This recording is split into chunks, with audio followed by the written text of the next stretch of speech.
నేను లాయర్ని అతని బెయిల్ కోసం కాదు, అతని డివోర్స్ కోసం కలుస్తున్నాను. I'm so happy.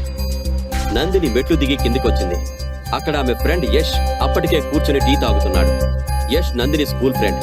స్కూల్ రోజుల నుంచి ఆమెను ఇష్టపడ్డాడు. రేఖ ద్వారా విడాకుల గురించి తెలుసుకుని నందిని కలవడానికి వచ్చాడు. హే యష్ బాబు, ఎన్ని రోజులైంది నిన్ను చూసి. అదిగో నందిని వస్తుంది.